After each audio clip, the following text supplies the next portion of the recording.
Arey, Arey, keeping the mouse away.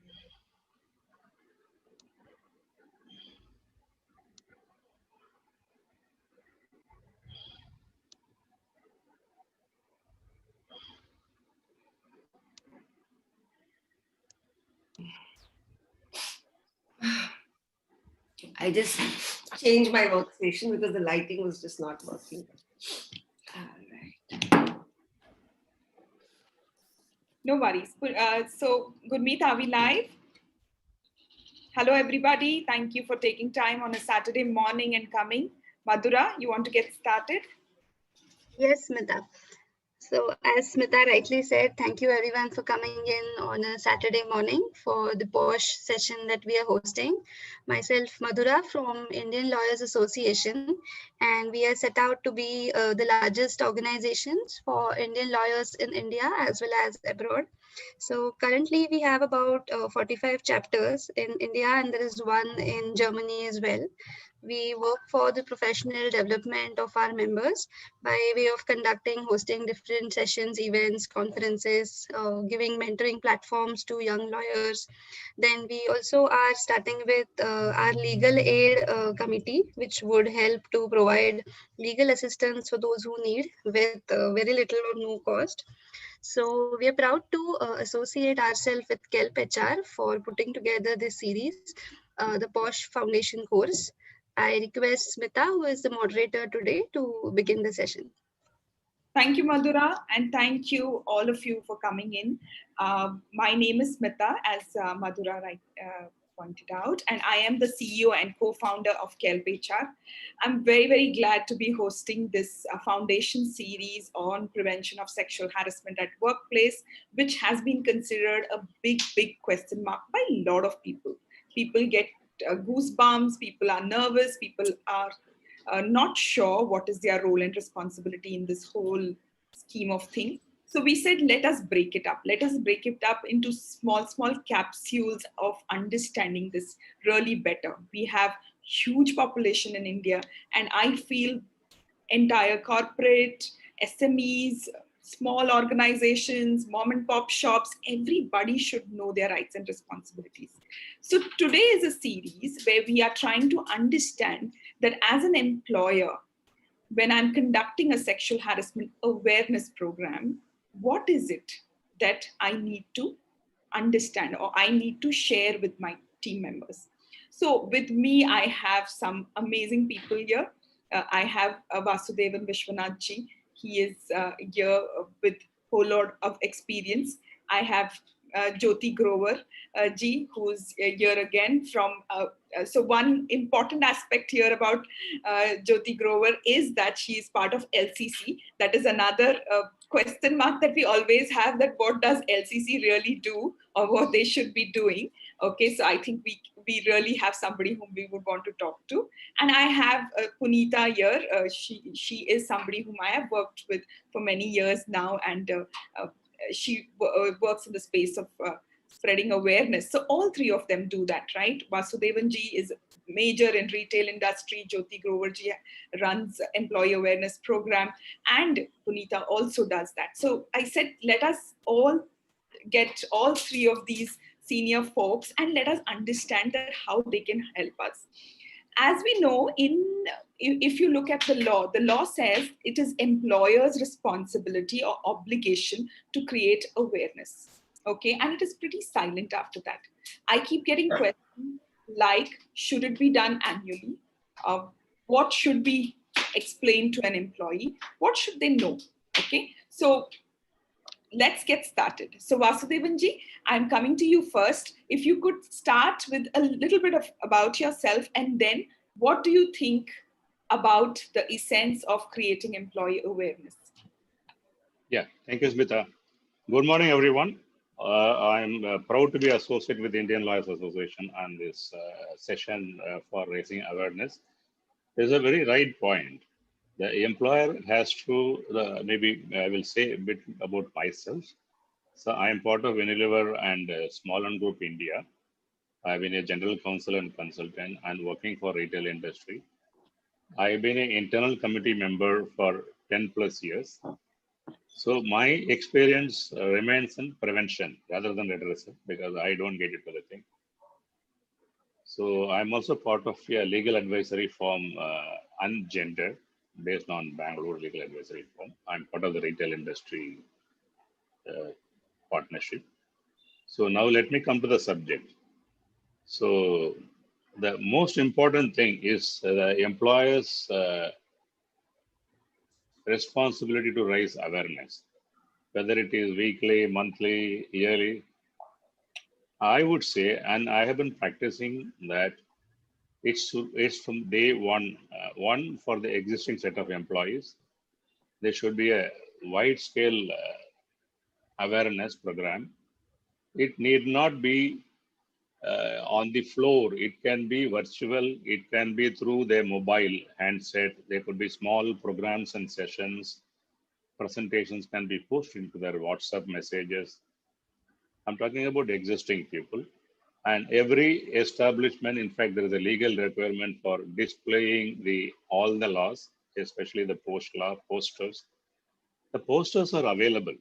Ready-made posters are available. So the posters are prominent to display at the workplace where the employees assemble.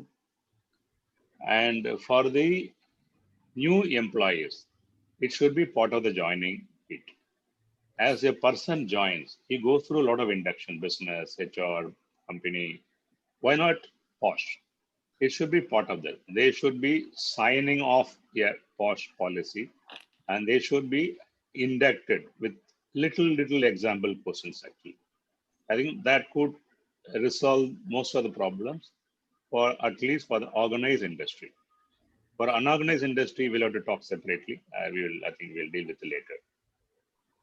So Thank you, Vasudev. that's okay. That's quite insightful. What I take away from here is that we create awareness about other laws. Why not posh? Okay. And right from their joining kits, we can include the awareness here. So Yeah. moving on to Jyoti Grover, what do you think about this? And I'm too excited to hear from LC perspective that you come from. What is it that you think is the importance of having an employee awareness? Right. I think Vasudevanji actually just put the whole context very well. So I'll just take on from there. When it comes to employee awareness, I think the first piece that one has to definitely keep in mind is the language sensitivity, because we really a diverse country. So a lot of times I think organizations just look at English and maybe Hindi or the local state language. But you do have a lot of migration of labor, for example. So language sensitivity is important. And keeping in mind the normalization of certain behaviors or certain conversations and how those actually could be in the realm of sexual harassment under the act need to be specified.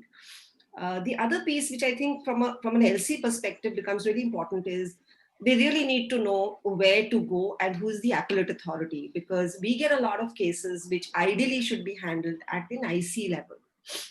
But that doesn't really happen because either there's no faith or they don't really know. Sometimes we also get cases where, let's say, the IC has done the investigation, but they're not happy with the result, and then they come to LC. So under the act, there is a provision that if you want to appeal, I mean, a lot of people think that they need to go to court. That's not true. Under the act, in the rules, there is a clear provision to say that if you're not happy with IC and you're not happy with the award, then your appellate authority is actually the labor court. Now with the IR code coming in, and the Industrial Disputes Act and Trade Unions Act and also the Employee Standing Orders Act being merged, there could be other connotations for this particular legislation, because organizations under 300 in terms of employees don't need to have, they don't need to follow the model standing orders, which means they need to create their own rules of misconduct. So today, as I speak, because the new IR code is going to be implemented at every state level, this is going to become really tricky because POSH has been a central act. with IR code also being a central act, but execution at the state level, how this will sort of get interpreted from a prevention of sexual harassment will need to be seen. A couple of other points. The biggest issue that we have in LC is the way the complaint is worded. Half the time, when you just look at the copy of the complaint, you can't really make out if it's a case of sexual harassment. So in the employee awareness sessions, it's very, very important for employees, and this could be both, the respondent and the complainant, to know exactly, what qualifies as sexual harassment and how do they really word the complaint. And obviously, when you're looking at creating awareness, it's not just about having awareness sessions, because there are a lot of supporting, enabling processes and systems. For example, the culture. How do you conduct meetings? How do you conduct performance feedback sessions? The awareness is not just about the act. It's also about creating a very gender neutral work culture, which unfortunately a lot of organizations don't really pay heed to, especially at the blue collar level. I mean, they may be doing that at the management level, but not really at the blue collar level. And finally, this is not an year-end thing. So how do you make sure that through the year, you're doing your bits? So I mean, I would even go to the extent of saying, and I've done that with a few organizations, that it's not just that you do a year-end thing with the existing employees and then when they join, but a lot of companies, they have these short gallops or tests during every quarter. So that definitely needs to be done. Wow, I had so many takeaways from here. One interesting piece is about appellate. I don't think a lot of awareness programs talk about it. And I think you brought in an important point here, Jyotiji. In fact, a lot of people have a confusion that LCC is an appellate to IC. I don't know if you've heard that. I have heard a lot of it, people saying that, so if I'm not getting a justice from my IC, I'll go to LC. Okay, so that is a basic question that they have. I also hear you saying that, how do you word a complaint? We do not talk about it, because generally what we think is that will be when the complaint comes in. Maybe at that point we will talk about. But that is something very interesting that I've heard from you, and it should be a continuous effort. It can't be a one-off effort. It has to be something like in DNA and should work continuously. So this is what I take from your conversation. Okay, so Punita, you have been training a lot of corporates, right? I think you just got off a session where, yes. yeah, where you were doing employee awareness. So what do you think about this?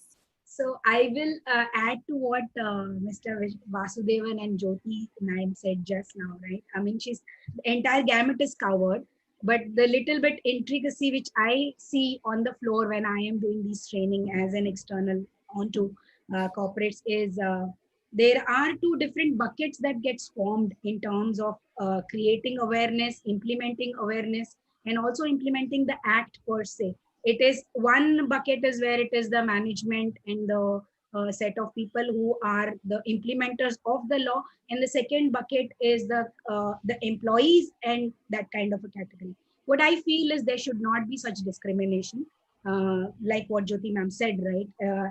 If we are saying that we need to have it throughout the year, we need to make sure that it is uniform across the board, irrespective of whatever hierarchy or designation that this is implemented on. That is one. And when we are talking about awareness, what comes, like you rightly put, is we go on rattling about what is the act talking about, what are the nuances of the act, and so on and so forth. But the basic thing, like how to write a complaint and who is my go-to person. So generally the go-to person is a set of people who are the senior most in the organization, the experienced one. So if I am a person who just feels intimidated by that kind of name or by that kind of designation, then there should be something which tells me, hey, you know what? It is all right. We are here for you. So please feel free. You need to trust this particular team that is put out for you. Come and register it. We are here for you. So that along with awareness, the trust that needs to get built on the internal committee, which is there for our people, for every one of us. We need not necessarily run to LCC or to the police station or to the external authority. but we have a system which is inbuilt and we care for you. The way we put it out across there in terms of execution and implementation of this particular act is very, very important. The sensitivity with which we talk about it is important, and the encouragement to make sure that we want to make it zero tolerance. It is not because of compliance, it is because that is the kind of culture and protective and safe environment that we want to build for each other. That should be the intention also behind such awareness. Awesome, Punita. So I heard you saying that no hierarchy, don't discriminate, consider, don't draw that line. So everybody are employees, including the managing director of the company, right? Yeah, there is a position of an employer which is different and should be treated differently, right? What I also hear you is about building culture, okay? And that is really large. It is, I mean, there's a whole lot of work that needs to go into it, right? Prevention of sexual harassment is just feeding into it, but I agree with you that there's a whole lot of things that needs to work on. Thank you very much for that one. So I'm going back to Vasudevanji, or would we want to speak to Jyoti? Jyoti, if I have to ask you three key things, while you mentioned about applet, while you mentioned about, if I have to come to you as an employer, that Jyoti, tell me, how do I design an employee awareness program? What would you tell them? What should be a flow? How do you start? I mean, do you just get everybody into the room and say, okay, today is an employee awareness session and this is what we want to speak about? Or should there be a plan? What are those things that is not negotiable? So, there is a difference between design and delivery. So I think you will have to, obviously, depending on the audience, from a typical design perspective, you would always want to start with a video, where you actually, or a series of videos where you actually put out there stuff that people have already sort of in their day-to-day working life experience, and get them to start talking. Starting with, just sharing the key provisions of the act can be very, very daunting, and it can really scare people. So typically that, becomes the delivery sort of mode that I always insist on. Somewhere in the middle, yes, we do talk about the key provisions, who's the aggrieved, who's the complainant, what's the complainant rights, respondent rights, and, what's the timeline. I mean, that's a given. So one doesn't, want to get into too much of that. But I think the biggest piece that employees worry about, whether it's the complainant or the respondent, is, will I really get a fair chance should something happen? Okay. Now here, I mean, we talk about principles of natural justice, but again, you can't just throw these words at people that don't worry, principles of natural justice, vera causae civil court. I mean, there is this tendency amongst trainers also to use these terms very loosely. Employees get scared. They don't understand. So how do you, reach out to them in terms of talking through the principles of natural justice in a very easy way? So that's where, the videos really come in handy. And of course, I mean, I'm sure the other speakers will talk about a lot of other things, but one thing that I have seen really, and I've also personally struggled with, is that once, let's say, somebody puts forward a complaint and then wants to maybe withdraw, maybe, there is this whole piece about, the conciliation happening or not happening or whatever. What is the process? And when does it really, really culminate into an inquiry? And then most importantly, there's a whole lot of this discussion about, we will maintain confidentiality. We will make sure that this doesn't, spill over to your performance or your bonuses if, let's say, the complaint is null or void. But actually, in reality, it happens. I mean, I've seen so many cases where, I mean, if you track them over like a 5-year period, initial 1 year, not too many cases, 2 years, people become a little more courageous, so they start applying, and then the aftermath, because you've tried as an employer to maintain confidentiality, you've got your IC trained, you've got NDAs signed, but even then, willy-nilly, the complainant and the respondent do quit the organization, and that's a huge loss. So how do you really handle that aftermath is really important, and I don't think organizations are doing enough. And I don't know how often trainers talk about this, and it really bothers me. So that's something. And yeah, pretty much, everything else does get covered. And I think there's one last thing that I'm probably missing out: the aspect of malicious and frivolous complaints, because they also, and in LC also, we are seeing a fair degree of those coming in. Sometimes they're not malicious, sometimes they're not frivolous, sometimes they're just irrelevant because they don't understand what sexual harassment is. So any grievance comes under this. So I think these are some of the pointers that definitely, need to be factored in when you're doing a training. Awesome. I think sometimes you said this really beautifully. Actually, one of my cases that I'm dealing with, there was some sexual exchange which both the parties were very okay with, but it became a sexual harassment after a point in time. And now we are realizing maybe it was out of anger or out of trying to settle a score that this has become a sexual harassment complaint. Till that time, it wasn't one, right? So this is such a key thing that we have to, while we are telling employees, women employees, that this is your right and responsibilities, are we drilling it down saying that you cannot use this law to settle a score? Okay, I think that kind of conversation is important, Jyoti, as you rightly said. And you brought out some very beautiful points, like that we have to ensure that we also concentrate not only on delivery but also on design.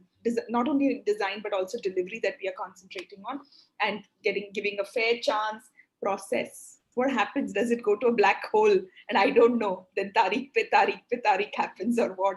So that is an important aspect, that no, this law is more detailed than any other law in India. So this aspect, actually yesterday I was doing a comparison between India law and US law on prevention of sexual harassment, and I realized that ours is a very, very exhaustive law.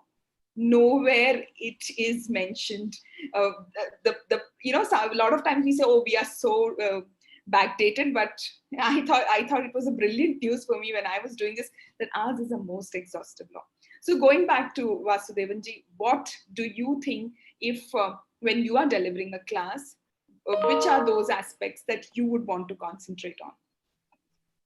Yeah. See, my work folk is a very, very differential, diverse force from starting from MBA at HR level, CEO level, and there are non-graduates at field level people who are working in the retail shop. Maybe they can understand English. Few lines, not definitely a legal language. Yes, you communicate in their own language, most commonly Hindi. Other language is very difficult for you to translate and explain. But when you're trying to explain the legal definition, they get lost. So you focus on practical examples of small things actually, like what happens if this incident is done, or what happens when you send a message of WhatsApp at a right time, at a wrong time. A message sent on office time and sent on office hours. Now somebody has a WhatsApp, she is all right to get a circulation of a WhatsApp, a mild joke actually. But same joke sent at 10:30 at night. The mobile is an instrument kept open at home actually. The family sees it. Then what could turn out to be it actually? Correct. If somebody asks family, husband or whoever it is, what is this kind of message you are getting? Who is that person? Then the perspective gets changed actually. So I try to explain to them in a very, very, very simple field term, not boring, and encouraging them with instances. These are the instances. We do not see who is at power. We only see whether the thing is right or wrong. Second, we are not believing in giving a penultimate punishment of termination. We want to resolve issues. The more it is conciliation, more it is better for both people. We at the best transfer the person to places on those cases so that nobody loses job, nobody loses their reputation. Reputation is very, very important, equally for the respondent and the respondent as well, actually, because his reputation is also equally important. We see that. And Jyoti was talking about local compliance efforts and all, laudable, very good. In fact, I think how many companies are aware, or how many people are using this handbook of sexual harassment published by the Government of India, Minister of Women. It's a very, very, in fact, I learned a lot of examples from that actually. It is available on web. So at least companies who are not wanting to spend or who cannot afford to spend money, they can at least print and give it to the people actually. You can't tell the people access it, correct? Because nobody want to read it. And maybe from that, they can, the HR and the learning and development team can just give 10 points from that, drive it actually. So these are the things I do. Most important thing is, the culture we set. Organization's culture is very, very important. It should set an example because it should align with your personal culture. And then it builds the character of the employees, and both combines, it brings into competence. A lot of people think behavior is something like a shirt you wear and remove. You go to the office, you wear a shirt of behavior. Then you go to a party, you wear a different party shirt. Maybe you can change shirt. Behavior should always be uniform all the time. At least off the cases I've seen, it happens in parties. Over a drink, when people dance, socially, women is okay for dancing. Then these people take advantage of that. That's for one step beyond. So that is where the issues happens actually. So I think we should take an example from this actually. The more you raise awareness, the burden is not on the company. The burden is on the employees to follow. The more you raise awareness amongst the men than women, again, your responsibilities are lessened. For that, you need to have a focus group, HR, not necessarily a general HR, from HR, from L&D, and from set of business people. You should have a combined group who can always find out a way, continuously cascading the examples to the people. Yeah. Awesome, Vasudevanji. You remind me of behavior, and they blame it on alcohol if something goes wrong, saying, I was drunk, she was drunk, and this happened. So I was discussing this with one of my clients about consuming alcohol and misbehaving. So she gave me a very nice thought, which I'm still mulling over, and I'm not sure if there is a research on this. So that thought was that people do not misbehave when they consume alcohol, but we all have masks. Okay, we all wear masks. Alcohol only drops that mask. So the real you comes out. It was such a brilliant thought because the real you are more lighter. You're not controlling your the real you, and you display it. So alcohol basically shows your real you, which was a very brilliant thought, and I still hold it to myself. Yeah, Punita, you just got out of the session. Tell me 5 things you told them about in prevention of sexual harassment. So what I generally try to do in the sessions is I just make sure that whoever is attending, irrespective of the category that they come from or whatever class they come from in terms of factory people, laborers. So the session is across the board, right? Right from our blue collar or the CEOs to the local carpenters, right? So what I make sure is I make sure that I give them the gamut of the POSH Act. They need not know the definition per se as what the government is saying or what the Act is saying in that many different words, but I break it into easy, understandable few words which they can have in their fingertips and recognize it. So basically, I make sure that they recognize what is an inappropriate behavior and recognize in such a way that it is, in their understanding, it is from the person on whom the receiver is receiving it. It is never about the person who is doing inappropriate behavior. It depends or it changes from a person to person who receives this behavior because everybody's tolerance level is different. Okay. For me, if I say a handshake is just a similar handshake, but maybe for you, this handshake could be somewhere you feel that I am doing this, maybe I am putting a incorrect pressure. So it depends, right? It's always about the receiver. So I make it a point that they understand it from that perspective. Okay. Secondly, what I do is they need to know, right, who is the person that they need to go and report it to, and it is also their responsibility to take the first step of stopping this behavior and not wait for a IC team or a supervisor or a manager or a mother or a father or anybody out there who are little bit senior to them to come and stop it for them. Okay. The first step is they need to recognize and they need to put a stop to it. So I always say it is, recognize, report, and stop it. Okay. So you should not just wait for someone else to come and do this, right? And at the same time, Another important thing which I always make a point is to check out, and this has come from Kelp, I would say, okay, that before they get into the session, right, I always ask them, have you gone through your posh policy? So everybody, any employee should make sure that he or she knows their posh policy, because it is their right to know it. They may be knowing their leave allowance policy, they may be knowing their travel policy, all the other policies, insurance policies, but when you ask posh, अच्छा ऐसा कुछ है क्या, is something existing like this, that is the kind of feedback I get 90% of the time, I should say. Yeah, I mean, it is bad, but yeah, that is the scenario. So I make sure I tell them, you know what, take a day more, read it and come. And if you have not read it, attend the session, please go and read, understand what should be your right. You should know what is to be done in case you happen to have this kind of a behavior, in case you happen to witness this kind of a behavior, or whether you are having any of this harasser behavior.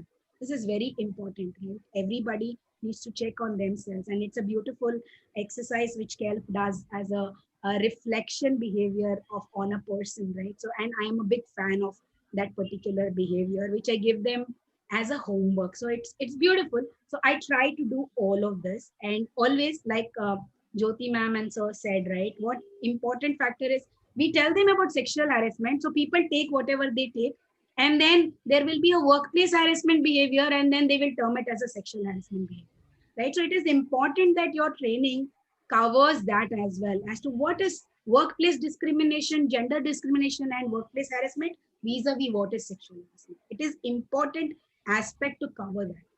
Yeah, so that is pretty much it. Awesome, awesome, Punita. So what I hear from you and for the audience is that what she concentrates on recognizing that whether you are being sexually harassed. I would like to share my tale. Way back in 1997, when I was working, there was some behavior around me which now, when I sit back and reflect, was sexual in nature. But what did I do about it? Nothing, because I was not sure whether it was sexual harassment or I thought it was way of life. This is how every woman must be going through this. That was my first job, right? So are we training people to identify whether that is sexual harassment? That is what she does. And I like the way you said, recognize, stop it, and report, right? So the three things that, you leave. So what I've also noticed, and Punita, what you do rightly is give them some tips. People will remember 5 things that you have to do or 3 things you have to do. It just gets registered quickly. I think that is a beautiful methodology or beautiful thing that you do. And review your own policy, know your rights and responsibility. That is something I think great, super duper. And another thing is about reflecting your own behavior. Okay, we all think that this I won't do, or this is not me, right? This won't happen to me. Okay, it's a good idea to step back and think through and reflect your own behavior. Brilliant. So, Punita, just continuing this conversation, I would want to know, is there any case that you can think of which could have stopped, not, blown out of proportion if we would have done an very good job of creating awareness? Can you think of any case, any example, anything that you would want to share here? Yeah, so like I said, right, creating this awareness is of prime importance. So it doesn't, I believe it should not should be restricted only to employees or only to organization. Like in the beginning, Vasudevan sir said, right, it is, there are different class of people who fall under this gamut, right? So it is important that everybody are covered and they understand what is this sexual harassment behavior. Okay, it can happen in my house, it can happen to me on the road or anywhere. So I have I will say I have been witnessing certain behaviors which would be like, like Jyoti ma'am said, right, the language that people speak, right, it comes from wherever I come from. For a certain sect of people, abusive language is the beginning and the full stop, and then it's absolutely okay for them, and then they feel comfortable and they feel as if they are in their own, their skin feels like in their own skin, right? Now if we tell them that, okay, these are not acceptable by a certain set of people, then you need to understand it from that receiver's perspective and stop that. Okay, so I have seen behaviors or been witness to such a thing which went beyond becoming a scandal, wherein such abusive words as a behavior, or inappropriate touch. The touch was okay for X person, but the touch was not okay for Y person. But then the person did not say it because it was from a power position.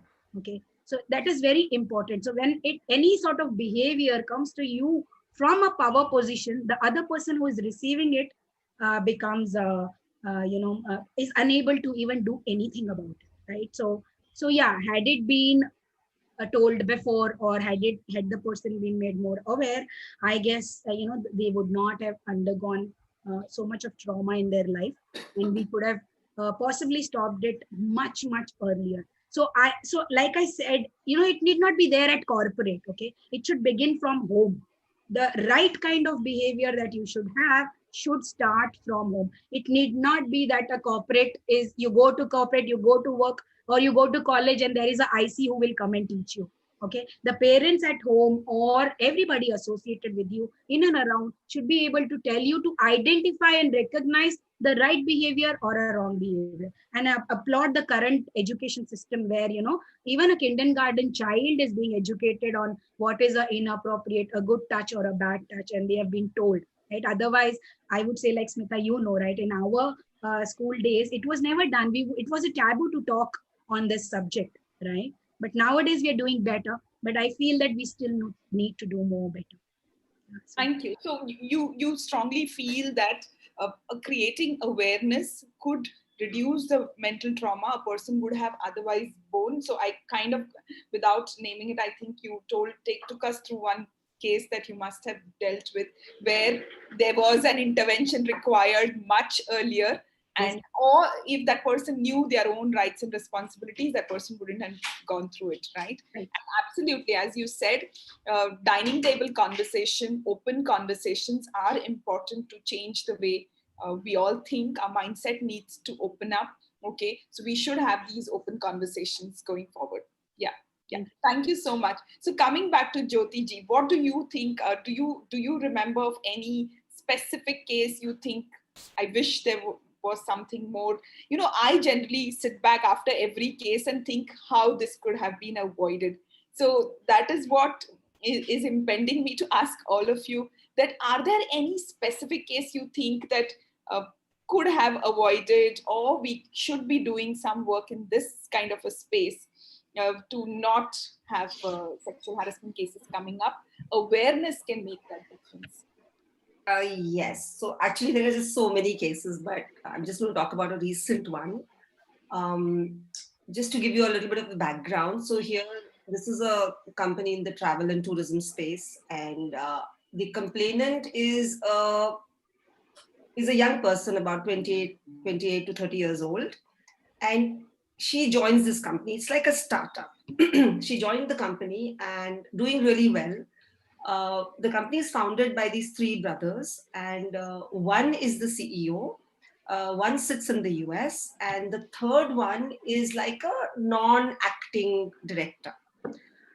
Her complaint is with this last guy, the non-acting director, and on numerous occasions, he's kind of, accosted her. So initially, she complains to her supervisor. The supervisor hears her out. There is probably a mail exchange, and she says, "Okay, I'll bring it up, with my manager." So she brings it up with the manager.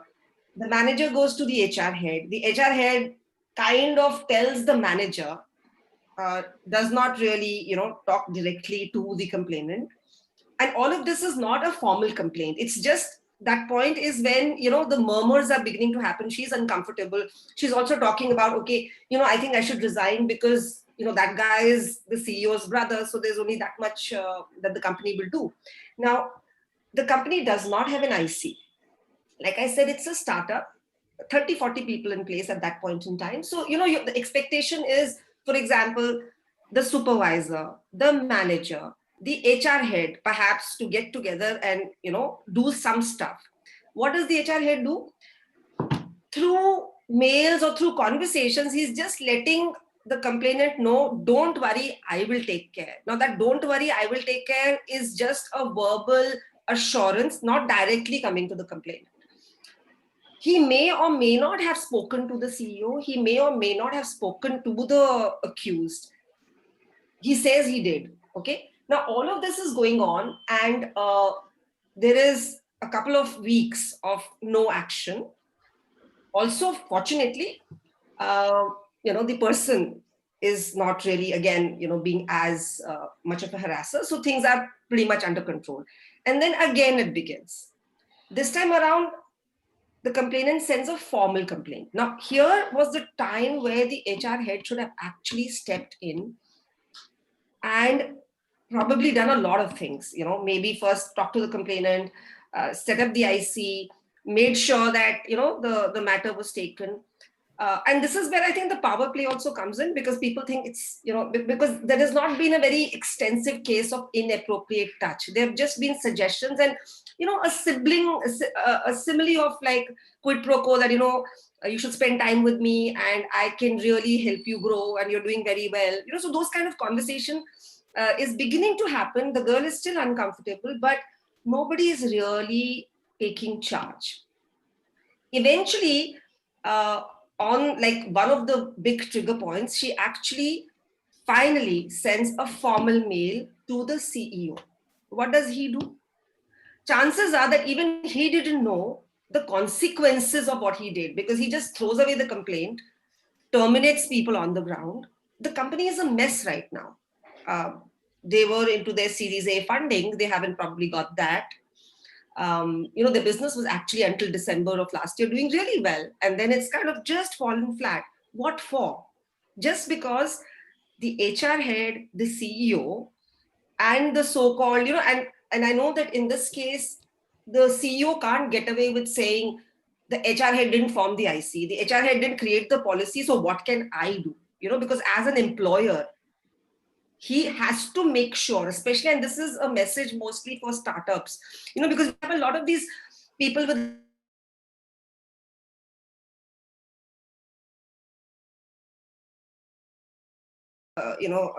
sort of compliances, and there are other compliances, but they completely forget about Posh.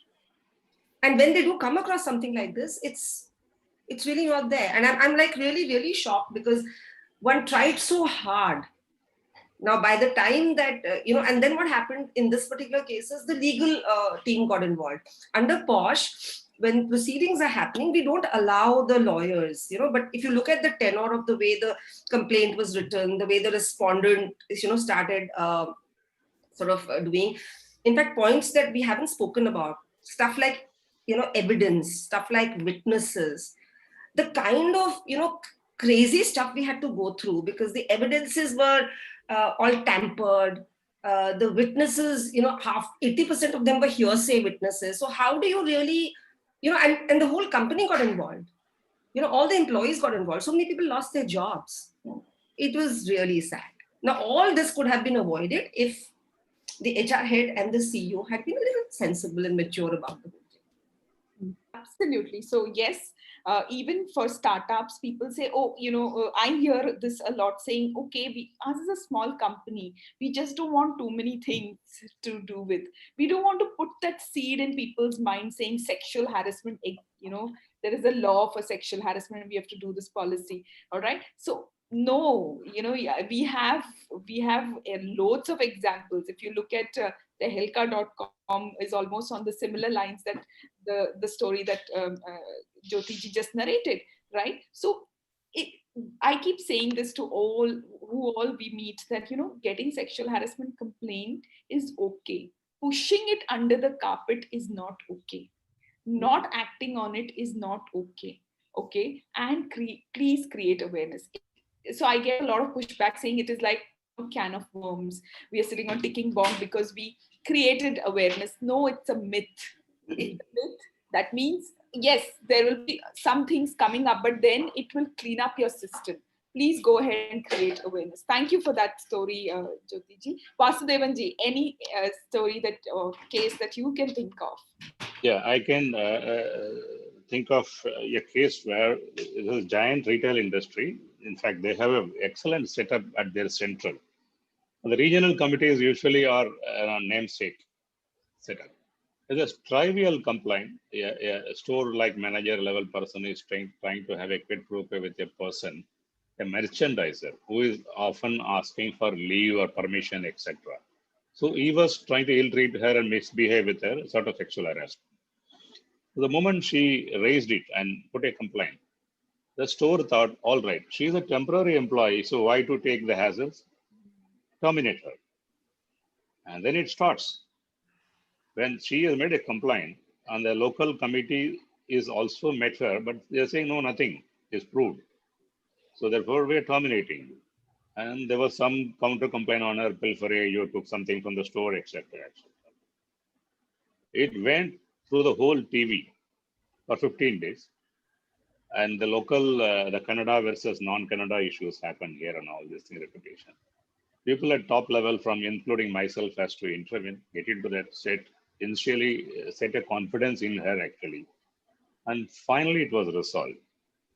I could say there was another instance where a person, her private, or I would say more private photographs were there in her mobile. Somebody took it and circulated in a WhatsApp group to about 200 people. And midnight, somebody is receiving a WhatsApp from her own name. People got shocked. And next day, she comes to know that so many WhatsApp have gone from my this thing. It was in Northeast, actually. So her family came to know, and she attempted suicide, actually. So thankfully, at least by then we got to know about it, and we have to visit the place and take place. But we resolved it. We had to find the culprit and things like that.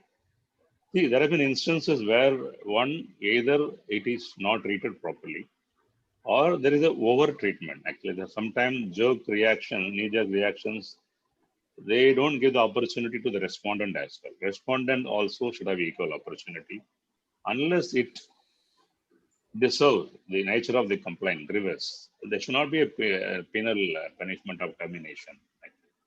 There has been cases a person is inquired insensitively in a room. A lot of people comes to know. He attempted suicide, but he survived. He's in a multinational organization, actually. So everything should be very, very, very sensitive. It doesn't matter.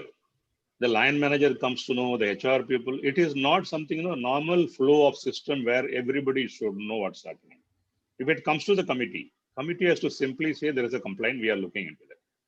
They don't have to circulate what is that complaint, who is that respondent, what is the offenses. That is where a lot of people do a mistake. They circulate, then thereafter it cannot be retracted actually. The communication should be very, very specific people. And how do a person files a complaint? That was discussed actually. A lot of people write some 4 lines, then you ask for evidence, they don't keep evidences actually.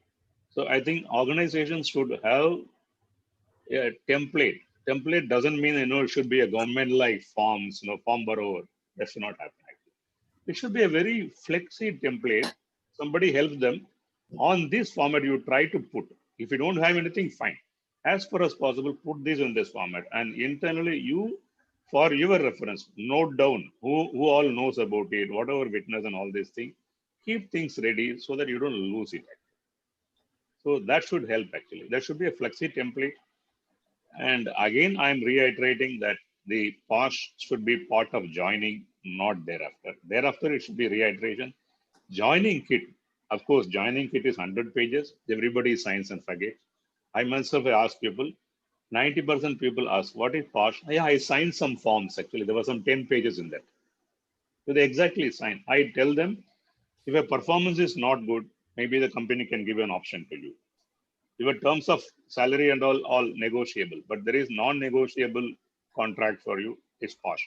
Please go and read again, because on this there is no compromise. You could be a CEO, you could be a gold for the company, but there is nothing like. So that kind of thing should come. It should be part of L&D, and more emphasis should come actually. It's better that they are aware actually. They are given an opportunity of preventing it. Awesome. Yeah. Vasudevan, what you remind me of something that we speak in our awareness programs is about telling victims or telling people who are undergoing sexual harassment that you are not the reason for somebody else's bad behavior. So stop blaming yourself. Okay, I Yes. think that is a very key message, because in our even ICs should be told that you cannot make a person feel bad if she's complaining about something. That did you wear a short dress? Did you give him any signals? Why did you do this? You shouldn't have done that.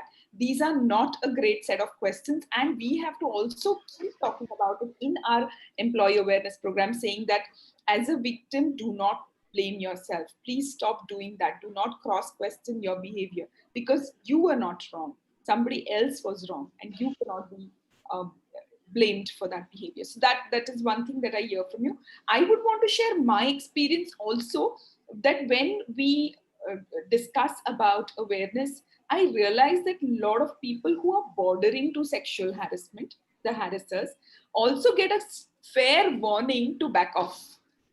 Okay, so the reflection that Punita spoke about, right? It is a fair, I think, in my cases I've seen, I wish we had done that reflection with this person, that we wouldn't have been sitting and handling this particular case.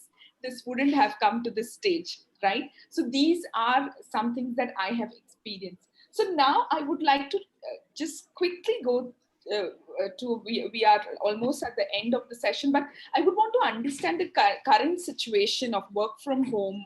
Okay, so which are those ways or methods that you strongly feel should be used to create awareness? Because we are not meeting physically, there are no classroom sessions happening. Okay, so what can be done about it?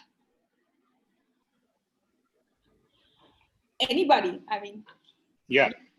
Okay. See, yeah. Again, it doesn't matter where from you walk. Actually, behavior is behavior. Actually, and now here the responsibility is, as always, either side. Am I audible? Yes. Yeah. yes. So Yes. it's either side. So each person may have a small one room kitchen or room, depending upon their this thing. They have to seclude a place for their work. An organization also, as far as possible, have their connect predetermined times so that they are comfortably sitting there with a, I'm not saying formal attire, with reasonable attire, then meetings are there. And it's just confined to business. Yes, sociable questions are fine, but it doesn't go too far. And there is something called odd hours of in the guise of work. You can't be following with people at 8 o'clock, 9 o'clock, especially women, because they have dual responsibility at home. Actually, so it's a voluntary code that each organization should adopt. Like today, Maharashtra government is saying they are going to have, they announce a dress code for their office people. Actually, I'm saying all these things are maybe overdoing, but it's all whatever is voluntary code helps. You have to understand voluntarily what to wear, how to behave. Office meeting, differentiate this. If you're not comfortable in taking the call, you can always tell, no, I'm not ready. And the conversation should be very, very professional. Actually. It's like a behavior, no? Whether you work from home or office doesn't matter. A behavior always stands with you, actually, ethically. Yeah. Thank you, Vasudevanji. Punita was raising Yeah, hand. I will just add on to what he said. He actually covered it so beautifully. So, like he said about behavior, right? When it is work from home, it is always taken for granted whether whether I am into the call or I'm asking somebody to join into the call. It is like, are yaar, work from home, right? Maybe I'll just switch off the video and then let me do whatever I am doing parallelly. I'm good at multitasking, but we forget that there is a chance or a possibility, like when you're on this particular thing, your hand may go away, your video could get switched on, or your mute could get switched on, and then you are not there at work, neither are you doing what you're supposed to be doing otherwise, right? So everybody needs, so it is my responsibility to make sure that if I'm working from home also, whatever timelines, like Mr. Vasudevan said, right, I need to stick to it. Another important thing is work from home. I have seen many posters or many chat messages that has been that has been coming as work from home. People are half dressed. It's only the upper part which is like dressed formally. The lower half of the body is like in different shapes and forms, and they are either in lying down on a sofa. Then only because this is visible, they are doing whatever. What I recommend is, it's a good practice to make sure that you bucket your timelines accordingly. If it is work, then let me have that mode, let me have that surrounding which will keep me give my 100% of productivity, because it is work. So at work, if it is at home, then let me be at home and do that. And like he said, right, women, they are doing multitasking, they're taking multiple roles, right, of a mother, of managing the kids online sessions, and adjusting. Even if that is happening, we need to remember that we are 4 or 5 of us in a small room. Do your calendaring appropriately. If you cannot come on video, inform in advance that it would be inappropriate for you to come on video. So only can audio be a fine methodology. And always, very important, which I keep saying, which I had been saying since March to many organizations, is make sure that you have this good practices written as a part of your maybe policy, or I don't know what to name it as. Maybe Smita, you can word it properly, but make sure that you communicate this in advance to your employees. They need to know what is a good behavior or a bad behavior if they have not understood by themselves. It is always okay to reiterate it and tell them that, okay, these are the best behaviors. If you are a manager, if you are a employee, if you are a support staff, or whatever that is that you are, right? Apart from that, make sure that your posh policy, because of the current COVID situation, gets updated with this work from home scenario as well. Okay. Otherwise, we don't want as an organization to be on the back foot saying that, oh my God, I forgot to do this, right? The government or the act doesn't say this, but then why not be proactive and create a better place for everybody? Sure, brilliant. Great points, Punita. You're giving a lot of ideas. Thank you so much. So, Jyoti ji, any Yeah, I think most of the stuff has been covered, so I won't repeat that. Just a couple of things. One, because of the situation, a lot of employees may feel that, okay, so now even if there is a case, how is the company really going to handle it? So I think very important for employees to know that it is possible to run virtual inquiries, and they will still get the same process, and everything that will happen will be virtual. But because virtual inquiries happen, you still can't, compromise on the way it's getting done, which means, you will not allow the husband to sit next to the wife when the examination is happening, for example. So those rules need to be in the awareness that, get done on how to conduct and how the virtual inquiries will be conducted needs to be really put out there. When it comes to boundaries, really, we spoke about timing, clothes, language, what is permissible, what's not permissible.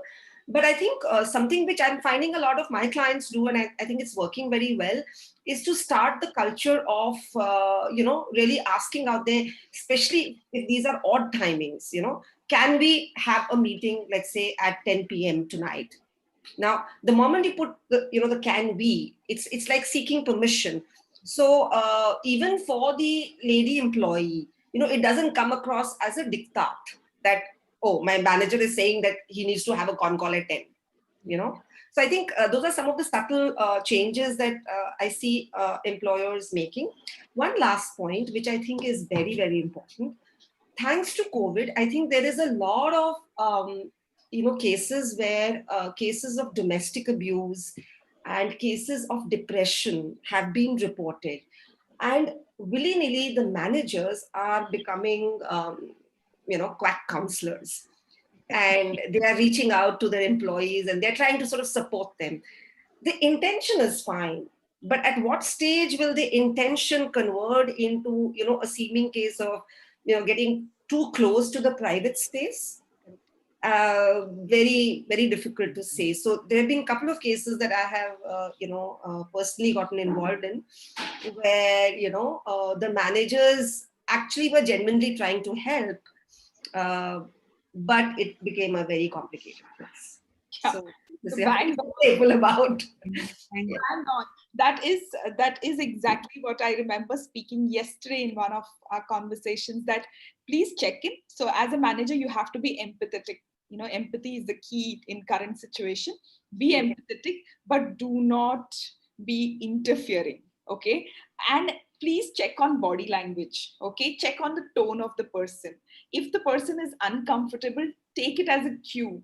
You don't have to have a no for an answer. If somebody is uncomfortable, you will get to know. Okay, just watch out. So these are something which is brilliant. And men push back saying, oh, we don't have sixth sense, or only women have sixth sense. So I keep pushing them back saying that's not true. Brains almost are constructed similarly. If I'm angry at you, you'll get to know that I'm angry at you or upset at you, right? So you really know, you have to keep your antennas on. So we are almost at 12 plus. There are few questions here. So Aparna is asking Jyoti, ma'am, can you please share how to reach out to LCC, any process or coordinates? Right. So Aparna, under the Act, every district is required to set up an LC. Now, the setting up the LC, the mandate is with the district commissioner. And typically, what he would do is he would either delegate the ADC to become the district officer, and then the LC would get constituted. So the LC typically would be there in every district. Of late, we are finding that there are states who are becoming very, very active in it. This wasn't the case a couple of years ago.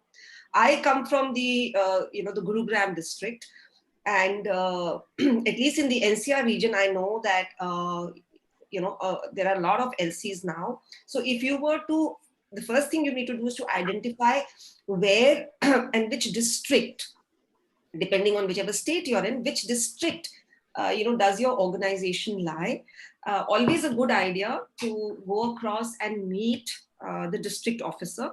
You will be surprised that many districts will not have an LC, but when you have gone and met them, then is when they will start cobbling up. Okay, now the LC has to be created. So difficult to say, therefore, coordinates. But yeah, in terms of the process of forming the LC, what the district officer really does is, and this is something that I've seen in most cases, the chairperson is always somebody of repute. Either she's from the ruling sort of party of that particular state, or she is a known lawyer and so on.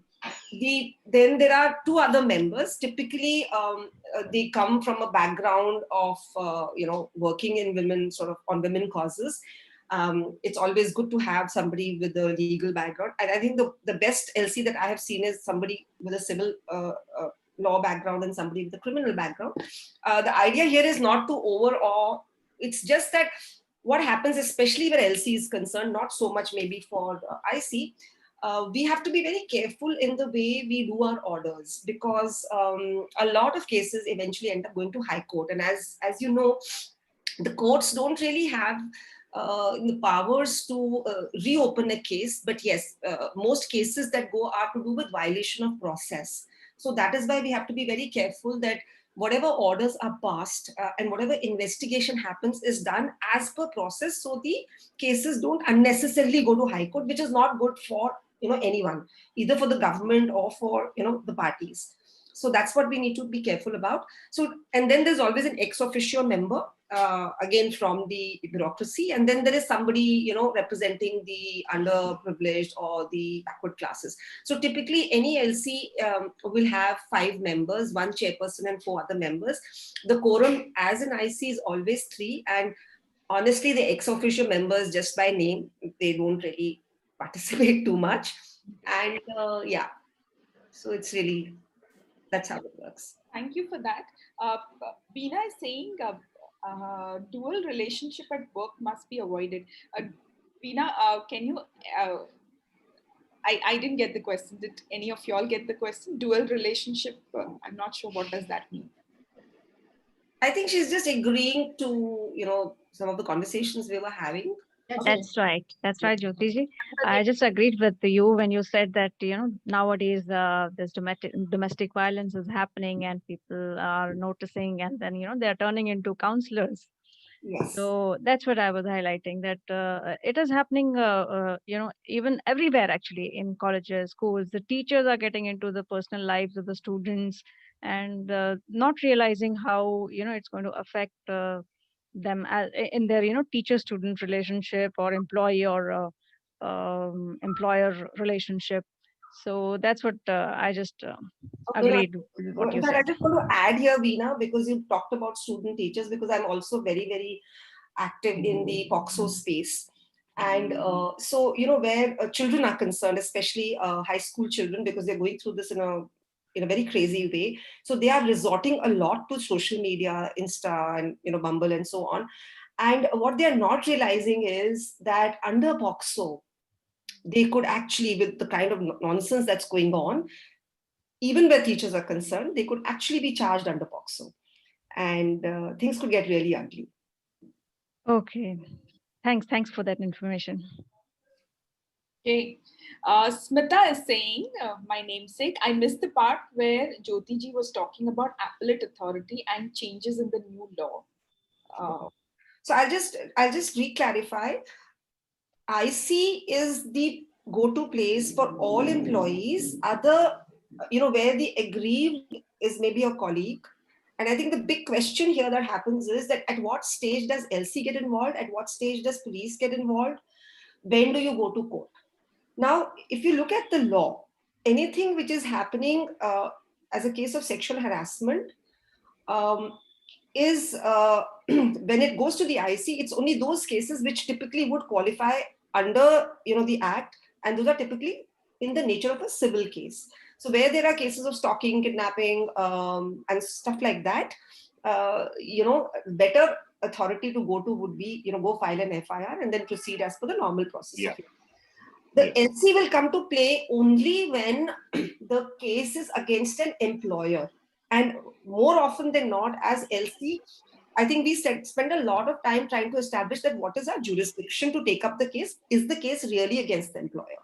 So the LC is not an appellate authority. It's only handling cases where the respondent or the accused is the employer. Don't have time to get into the definition of employer, so maybe you can do that at some other stage. Now, let's say IC proceedings are not something that the complainant is happy about or the respondent is happy about.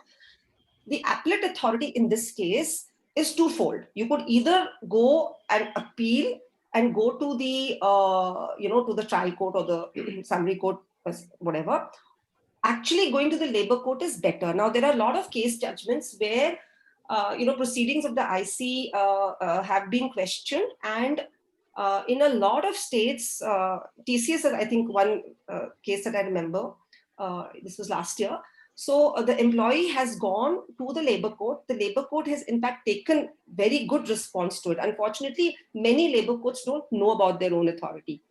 But if you're not happy about IC award, implementation, whatever be the case, labor court becomes the go-to party rather than going to the court. If it's a case of, let's say, quid pro quo, etc. Obviously, if it's a case of attempted rape and so on, you would still want to go to the criminal authority. One last point here, when you look at appellate authorities, you have to be very careful that just because it's mentioned in the Act, it doesn't mean that particular authority knows its mandate. So half the time you will, as an employer, you need to help the employee establish. So if you walk into a labor court, the guy may actually just diss you away because he has no clue, and or maybe he doesn't want to take that case. The piece about the new IR code, I'm only at this point conjecturing, because the IR code has made some very sweeping changes with reference to the Employee Standing Orders Act and the Industrial Disputes Act. So what has happened is that under the Industrial Disputes Act earlier, the definition of workman was typically akin to that of a blue collar worker. But now it's a much far reaching definition. And disputes under that could be anything. So I'm also waiting to actually see how this gets rolled out and whether sexual harassment, how that plays out with respect to the POSH Act. So it's still not very clear. And we just have to wait and watch. Jyoti, one last question, or any of the panelists can respond to. How does the she-box play into Act? Where does this fit in? So the she box, sorry, maybe. No, I was just expanding the question that is it an appellate? Is it, can people, when they don't get a justice from IC, can they go to appellate, or can they take it as the first level of complaint? So she box is actually the first level of complaint. And let's say, unfortunately, the way the she box is curated, the details of the complaint are never that visible. So when there is a complaint coming into the she box, the administrator from she box will send it to the relevant LCs. Okay. I'm not sure if there is a complaint against a company, because the she box administrator is not evaluating that is this a case for LC or is this a case for IC. For whatever reasons, the cases just come to the respective LC of the region. And then when the LC looks at the complaint, typically we would call up and find out, first to establish jurisdiction. And then we end up doing the job of the employer and telling the person that, boss, ye complaint jo hai, this is more relevant and you need to apply to your IC. And then we also take on that role, and we sometimes contact the IC of that company and say, okay, no, there is this employee, for whatever reasons, has come to us. So SheBox is not an appellate authority. It's more the place where if the employee is not comfortable, not sure how the IC is going to handle, they put in the complaint. Yeah, I completely agree with it. SheBox is a circuitous process, actually. Rather, the company should maybe encourage boxes to be put in their main branches or the field places, where the employees are encouraged to put the complaint, either directly by email, online, or a box can be also put. But anonymous is not the right route. The person has to identify herself and then put the complaint. But anonymous doesn't help. That's my view.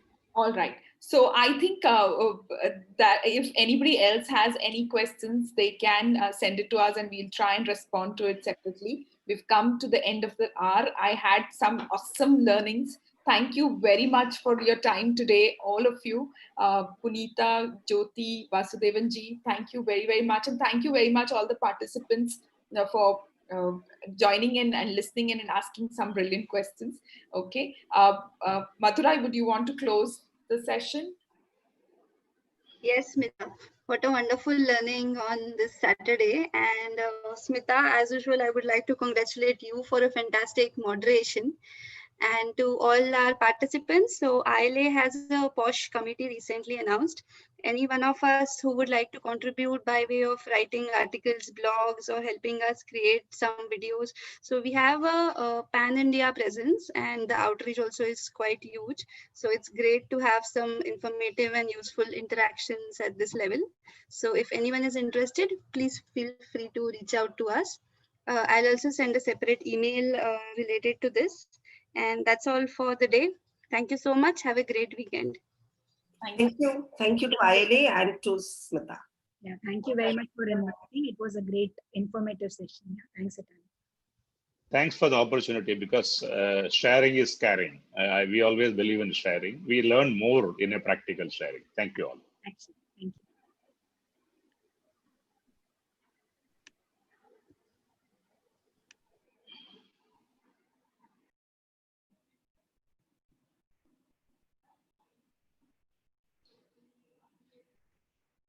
Gurmeet, will you stop recording and Facebook Live also? Sure, Smita.